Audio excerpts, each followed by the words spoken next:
New Mexico is big enough to fit all of New York, New Jersey, and Connecticut combined.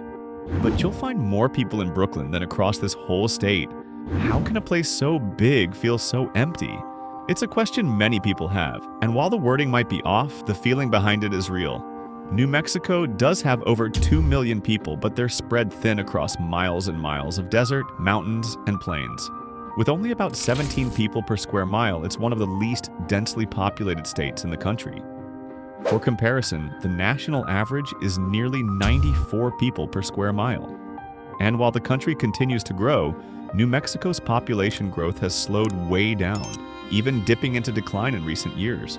So the question isn't really why no one lives here, but rather, why don't more people stay? To understand that, we have to start with the land itself and the challenges it brings. Reason 1: climate. New Mexico's land might be beautiful, but the weather here can be tough, really tough. In the summer, many areas regularly reach 90 to 100 degrees Fahrenheit, especially in the lower parts of the state.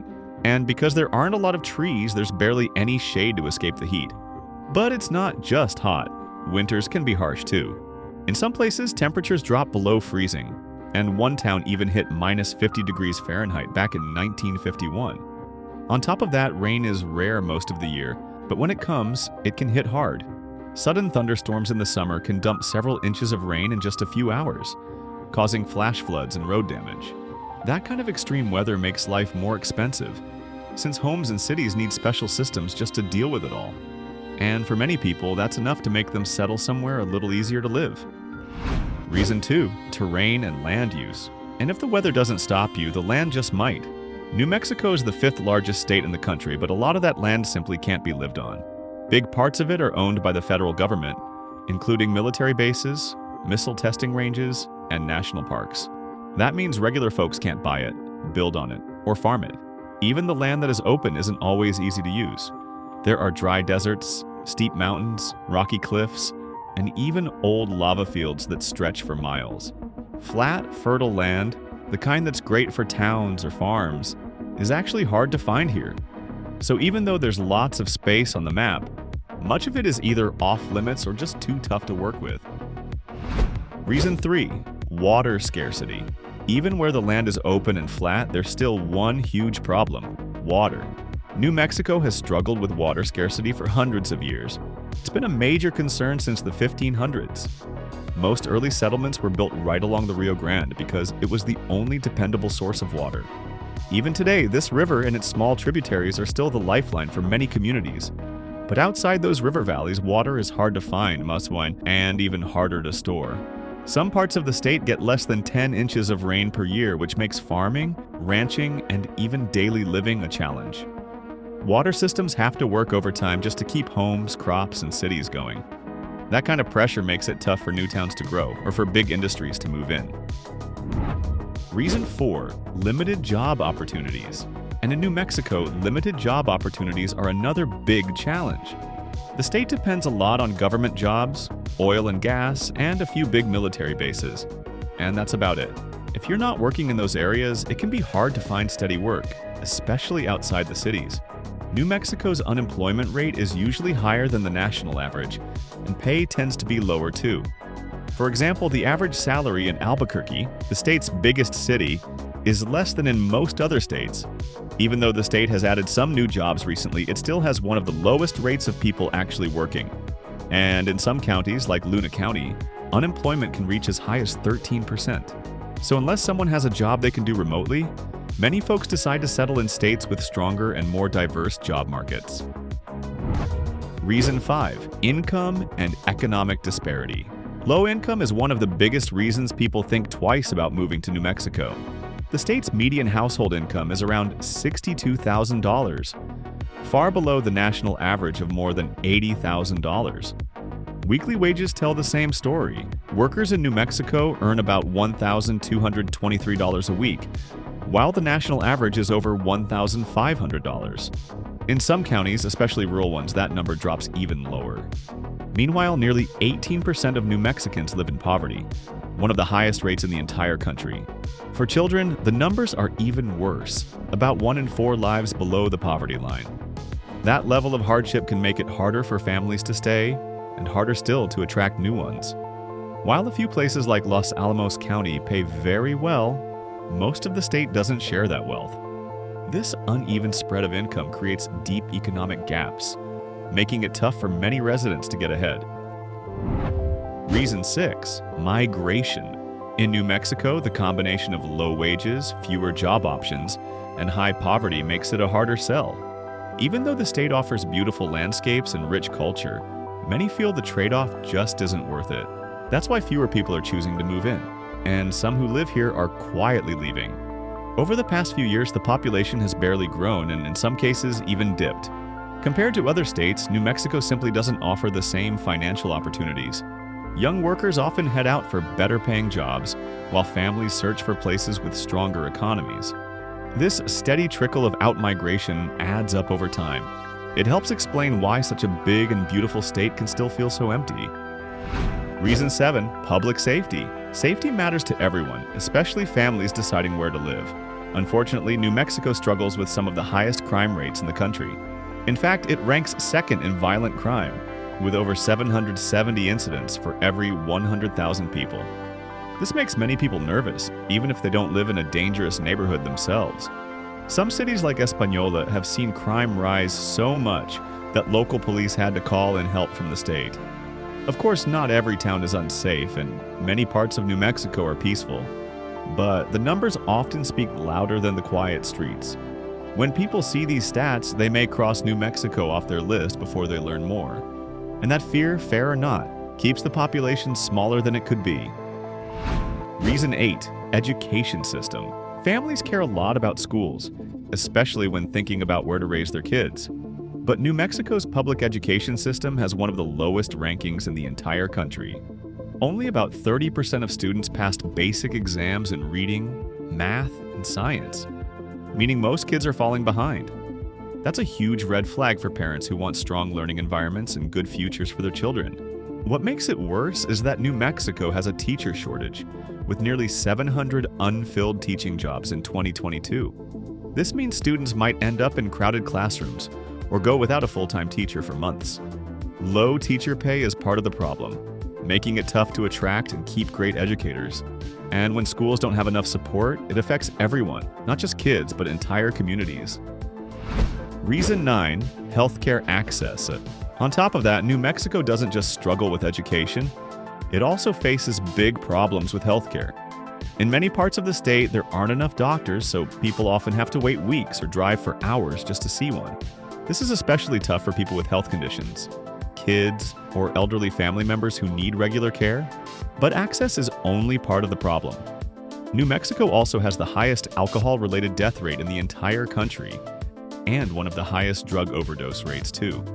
On average, 5 people die every day from alcohol-related causes, and drug use is a big concern even among teens.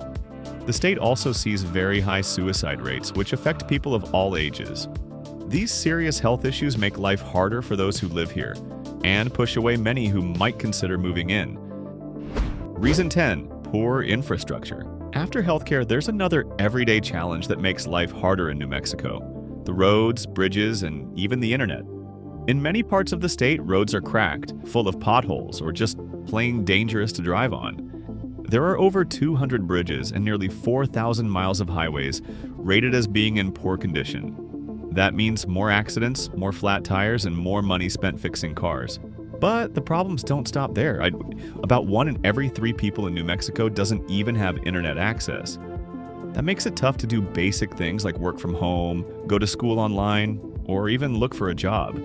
Public transportation is also really limited, especially outside the cities, leaving people stuck without options. Reason 11. Dust and air quality. And just when you think the infrastructure is the worst part, there's something else in the air, literally dust.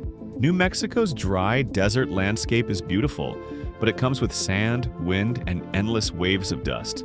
This isn't just a light breeze, massive dust storms known as haboobs can roll through and make driving incredibly dangerous. These storms can last up to 2 hours, block out sunlight, and in some cases even lead to fatal car accidents. But the dust isn't just a problem during storms. Even on normal days, the dry winds can kick up fine particles that get into people's eyes, lungs, and homes. This can cause itchy skin, headaches, sneezing, and more serious health problems like chronic allergies or asthma. According to health experts, long-term dust exposure can mess with sleep, energy levels, mood, and even your ability to concentrate. Reason 12. Loneliness. There's one more reason why many people don't move to New Mexico. It can feel really lonely. Even though it's the 5th largest state by land area, only about 2.1 million people live there. That means most of the state is wide open, with small towns spread far apart and lots of empty space in between. In fact, the population density is just 17 people per square mile. That's incredibly low compared to places like Texas or California. For someone used to busy streets, neighborhood cookouts, or chatting with neighbors next door, this kind of quiet can be a big adjustment. In rural areas, you might have to drive a long way just to get groceries, see a friend, or go to school. Some people enjoy that peace and space, but others may feel isolated or disconnected. It's not about whether New Mexico is good or bad, but whether that kind of lifestyle fits what someone is looking for. And for many people, the idea of living far from others is enough to cross it off the list. Reason 13. Strange laws. Adding to New Mexico's quirky image are some truly strange local laws that leave both residents and outsiders scratching their heads. In the city of Las Cruces, for example, it's technically illegal to carry a lunchbox down Main Street, a law originally created to prevent hidden weapons but still bizarre today. And in Carrizoso, an old ordinance makes it illegal for women to appear in public without being clean-shaven. That one sounds like it belongs in a comedy sketch, not an actual legal code. Believe it or not, some areas in New Mexico also have laws that prohibit women from pumping their own gas. Most of these rules aren't actively enforced, but they remain on the books as strange legal leftovers. These unusual laws don't define daily life, but they do add to the state's reputation for being a little out of the ordinary. And for some outsiders, especially those considering relocation, they contribute to a perception of New Mexico as culturally outdated or just plain odd. Reason 14. Historical settlement patterns. To understand why New Mexico is so empty today, it's important to look back at how people settled here in the first place. Long before Europeans arrived, Native American tribes, especially the Pueblo peoples, established communities along the Rio Grande, shaping the first patterns of human settlement.